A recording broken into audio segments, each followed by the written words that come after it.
Baku Olympic Stadium oo sidoo kale loo yaqaano National Stadium waa garoon loo dhisay xulka qaranka waddanka Azerbaijan. waa garoon heer caalami ah ku haboon martigelinta ciyaaraha kubadda cagta iyo sidoo kale ciyaaraha fudud.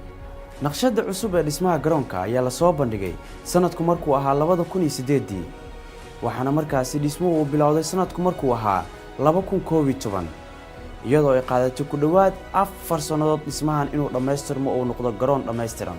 Baku Olympic Stadium ayaa si rasmi ah loo furay 18 bishii Maarso 2015 waxaana si rasmi ah u furay madaxweynaha dalka Azerbaijan ee la yiraahdo Ilham Aliyev iyadoo ay ku weeliyeen furitaanka madaxweynaha xiriirka kubadda cagta dunida ee xilligaasi Joseph Blatter iyo sidoo kale madaxweynaha xiriirka kubadda cagta ee qaaradda Yurub Michel Platini.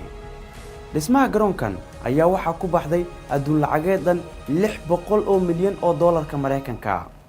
mashruuca dhismaha ee garoonkan waxaa maalgelisay shirkadda shidaalka ee dalka Azerbaijan ee la yiraahdo Sokor iyadoo markaasi ay fuliyeen dhismahana shirkadda dalka Turkiga laga leeyahay ee la yiraahdo Turkfon Construction.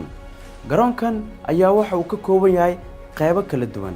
qaybaha uu ka kooban yahay waxaa kamid ah qaybta la yiraahdo VVIP oo loogu talagalay madaxda sare oo markaa ay kamid yihiin madaxweynayaasha inay fadhiistaan iyo qaybta dhexe ee la yiraahdo VIP-da iyo sidoo kale qaybta taageerayaasha oo iyana la yiraahdo CIP. xagaagii 2015 ayuu martigeliyay dhacdadii koowaad garoonkan waxay noqotay dhacdada loo yaqaano Olympic Gameska. Baku Olympic Stadium dhinacyadiisa waxaa ku yaalo hoteelo loogu talagalay inay jiiftaan martida kala duwan ee ka yimaada dunida dacaladeeda isla markaana daneynaya daawashada dhacdooyinka kubadda cagta ee halkaasi ka dhacaya. sidoo kale waxaa garoonka gudihiisa iyo banaankiisa ku yaala maqaayado loogu talagalay dadka daawanaya ciyaaraha in markaasi ay wax ka cunaan.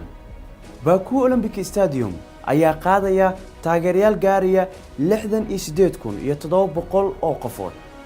dhacdooyinka kala duwan ee ka dhaca garoonka Baku Olympic Stadium waxaa kamid ah Euro 2015 oo ahaa dhacdadii ugu horeysay ee lagu daafuro garoonka iyo sidoo kale kulamada Champions League ee kooxda Qarabag xilli ciyaareedka 2017-2018 oo ay markaasi ku ciyaareysay. haddaba kulamada ka dhaca garoonka Baku Stadium haddii aan eegno waxaa kamid ah 27 bishii September 2017 kooxaha kale ah Roma iyo sidoo kale kooxda Qarabag ee dalka Azerbaijan ayaa ku ciyaaray kulan ka tirsan tartanka Champions League waxaana ciyaartaas ay ku soo ilaatay 2 gool iyo gool oo ay ku adkaatay kooxda reer Talyaani ee Roma. waxa uu soo daawasho tagay 67,200 oo qofood. 22 bishii November 2017 waxaa ka dhacday ciyaar xiiso badan ee u dhaxeysay kooxaha kale ah Qarabag iyo sidoo kale kooxda kubadda cagta Chelsea. ciyaartaas waxay ku soo ilaatay 4 gool iyo eber oo ay ku badisay kooxda kubadda cagta Chelsea waxaana ay ka tirsaneed wareegga gurubyada ee tartanka Champions League. 67,100 qofood ayaana u soo daawasho tagay. 10 bishii October 2015 ayaa waxaa ka dhacay kulankii ugu horeeyay ee heer caalami ah wuxuuna u dhaxeeyay qaramada kale ah Azerbaijan iyo sidoo kale qaranka waddanka Talyaaniga. kulankan waxa uu ka tirsanaa isreebka tartanka Euro 2016 waxaana markaasi ku soo ilaaday 3 gool iyo gool oo Talyaaniga ay ku adkaadeen. 48,000 oo taageerayaal ayaana soo xaadiray Baku Olympic Stadium. 18 bishii October ee 2017 ayaa kooxaha kale ah Qarabag iyo sidoo kale Atletico de Madrid ciyaar xiiso badan ay ku soo dhaxmartay. waxay ku soo ilaatay ciyaartaas eber iyo eber waxaana u soo daawasho tagay 47,000 oo taageerayaal iyadoo uu ka tirsanaa tartanka Champions League wareegiisa gurubyada. 8 bishii October 2016 garoonka Baku Olympic Stadium xulka qaranka waddanka Azerbaijan ayaa ku gaaray guushii ugu horeysay waxayna ka gaareen qaranka waddanka Norway ciyaar hali eber ee kaga adkaadeen iyadoo uu ka tirsanaa isreebka koobka adduunka ee 2018 lagu qabtay waddanka France. waxaa u soo daawasho tagay 35,000 oo taageerayaal oo soo xaadiray garoonka.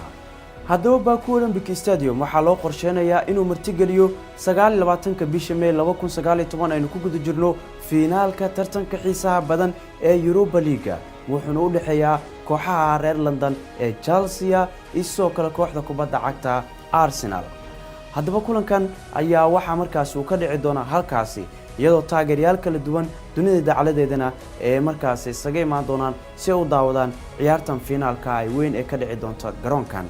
haddaba sidoo kale waa mid ka mid ah goobaha ku habboon uguna quruxda badan ee loo diyaariyay in lagu qabto ciyaaraha Euro 2020 nabadgelyo.